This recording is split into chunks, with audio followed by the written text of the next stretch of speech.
Olá e bem-vindos! Hoje vamos fazer uma análise aprofundada de um dos pilares do Cisco ACI, e talvez o mais mal interpretado, os contratos. Sem dúvida. E a proposta aqui não é ficar na superfície da GUI, né? Vamos mergulhar na mecânica interna, desde a abstração da política até como ela é compilada e programada numa zoning rule lá no ASIC de um switch Leaf. Exatamente. A ideia é dissecar o tema sob a ótica de um arquiteto, não só de um operador do dia a dia. É uma mudança de chave total.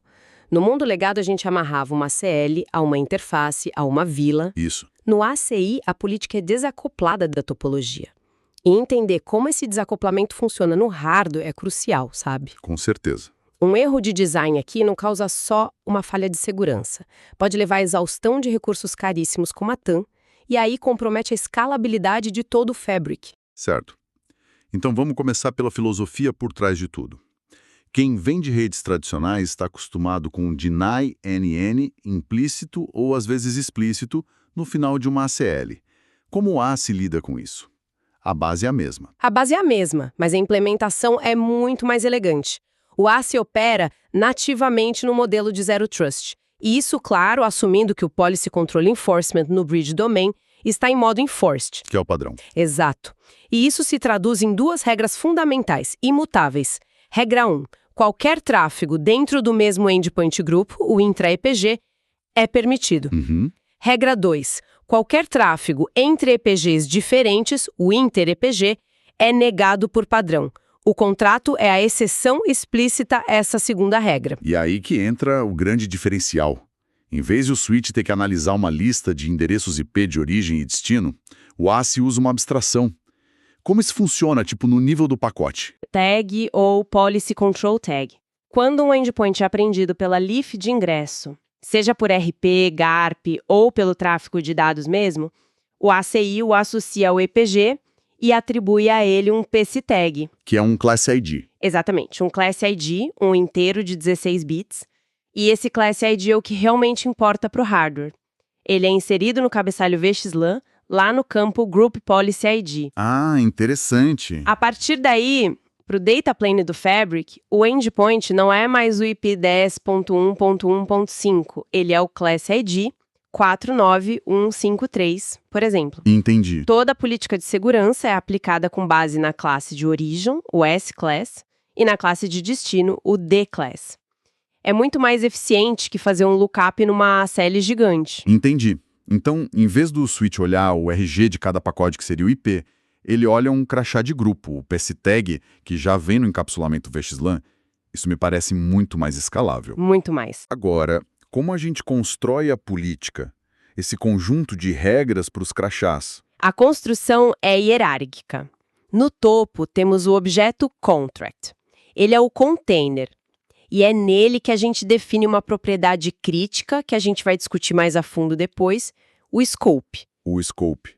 Que determina se o contrato vale dentro de uma VRF, entre VRFs de um mesmo tenant, ou até entre tenants diferentes. E abaixo do contract? Abaixo temos o subject. Pensa nele como uma seção dentro do contrato. É aqui que as coisas ficam interessantes para um arquiteto, sabe? Certo. É no nível do subject que você anexa um service graph para redirecionar tráfego para um firewall, um load balancer. É onde a mágica do L4 e L7 acontece. Aplica políticas de QoS, como marcações de DSCP. Um único contrato pode ter múltiplos subjects, o que é ótimo para organizar as regras. Tipo, um subject para o tráfego de cliente para servidor, outro para servidor para banco de dados. E a regra em si, a permissão da porta 80, por exemplo, onde ela entra? Essa é a camada final, o filter. O filter é o equivalente a uma linha de ACL ou Access List Entry. É ali que você especifica Ether Type, protocolo IP, portas TCP/UDP, flags, a definição granular do que vai ser permitido. E sobre esses filters, imagino que a reutilização seja fundamental. Não se deve criar um filtro allow HTTP para cada contrato que precisa disso, certo? Exato, e esse é um dos erros mais comuns e perigosos. Lembro de um caso, um cliente com uma automação que para cada nova aplicação criava um filtro novo, mesmo que a regra fosse a mesma, permitir TCP 443. Nossa, A rede funcionou bem por meses, até que um dia, ao provisionar um serviço, a TCAM de um par de leafs simplesmente esgotou. Políticas novas não eram mais programadas. Workloads inteiros ficaram isolados. e sem um motivo óbvio na guia, imagino. Nenhum. O diagnóstico foi um pesadelo e a causa raiz era só falta de reutilização de objetos. Um filter deve ser um objeto único, canônico. Faz todo sentido. Pensar na TCAM como um recurso finito desde o primeiro dia de design. Agora, vamos conectar a lógica com a prática. Temos os EPGs. Um provê um serviço, outro consome. Como essa relação de provider e consumer é traduzida em uma regra que o ASIC consegue entender? O que é fascinante é essa compilação. O API pega a relação lógica EPG-App, consumer-consome, contrato web do EPG Web Provider e traduz isso numa zoning rule no hardware de cada leaf. O switch não entende EPG Web. Não, ele entende o package tag do EPG Web. A fórmula da regra programada na PolicyCam, do ASIC, é, em essência, VFRVNID plus Source Class, S-Class, plus Destination Class, D-Class, plus Filter ID igual Action, Permit, Deny, Redirect, Log. Certo. Então a regra permite que o EPG App fale com o EPG Web na porta 443. Mas a comunicação TCP precisa de uma resposta, geralmente numa porta alta, aleatória, que não está no meu filter. O pacote de volta não seria bloqueado? Parece que criamos uma rua de mão única. Ótima observação. E é um ponto crucial do comportamento stateful do ASIC. Por padrão, quando você cria essa regra, a opção Apply Both Directions está marcada e a Reverse Filter Ports também. Ah, ok. Isso instrui o APIC a programar não só a regra de consumer para provider, mas também uma regra de retorno, permitindo o tráfego estabelecido de volta. Ele entende o fluxo TCP. Então ele é stateful por natureza? Exato. Desmarcar o reverse filter é para casos muito específicos, tipo tráfego unidirecional para um servidor de syslog, ou quando tem um firewall stateful no caminho gerenciando a sessão. Isso resolve a comunicação dentro de um mesmo contexto, uma mesma VRF. Mas a realidade dos data centers é mais complexa, né? A gente sempre precisa que aplicações em bairros diferentes da rede conversem. Como o contrato resolve essa comunicação entre VRFs? Ou até entre tenants? É aí que a propriedade scope de contrato se torna a peça mais importante do quebra-cabeça. O escopo padrão é VRF. Como o nome diz, só funciona ali dentro. Certo. Para permitir comunicação entre EPGs que estão em VRFs diferentes, mas dentro do mesmo tenant, você muda o escopo para tenant. Se precisar cruzar a fronteira entre tenants, por exemplo, de um tenant de produção para o common, você usa o escopo global. E aqui tem um ponto que muitas vezes passa batido. No CI não existe um processo separado para configurar route leaking como no mundo legado. O contrato é o gatilho para o route leaking. Precisamente.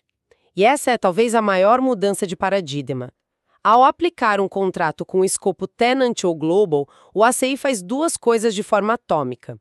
Primeiro, programa a zoning rule na TCAM. Para permitir o tráfego. Isso. Segundo, e de forma inseparável, ele instrui o processo BGP nas spines a vazar os prefixos necessários entre as tabelas de roteamento das VRFs. Então ele vaza as rotas de host 32 ou a subrede inteira. Depende de como o bridge domain está configurado. Se a subrede for marcada como public, ele vaza o prefixo inteiro. Se não, são as rotas de host. Mas o ponto principal é, sem contrato, não há permissão e, crucialmente, não há rota. Além desse contrato padrão, existem algumas ferramentas mais avançadas. Uma que vejo muito em discussões de otimização é o VZN. Ele não é só um atalho para um Permit NN dentro da VRF. É um atalho, mas um atalho inteligente. O VZN é um objeto que representa qualquer EPG dentro desta VRF. O caso de uso clássico é um serviço compartilhado, como o DNS ou NTP. Uhum. Em vez de criar 50 contratos, um de cada EPG, consumindo o EPG de DNS provider, você cria um único. VZN, como consumer, consome o serviço do EPG DNS provider. E o impacto no hardware? Brutal. Em vez de 50 zoning rules na TCAN, o ACAI cria uma única regra onde o S-Class tem um valor especial, que representa qualquer.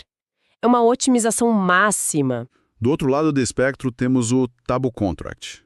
O nome já indica função, mas como ele se encaixa em um modelo que é fundamentalmente allow list? O tabu vira essa lógica de cabeça para baixo.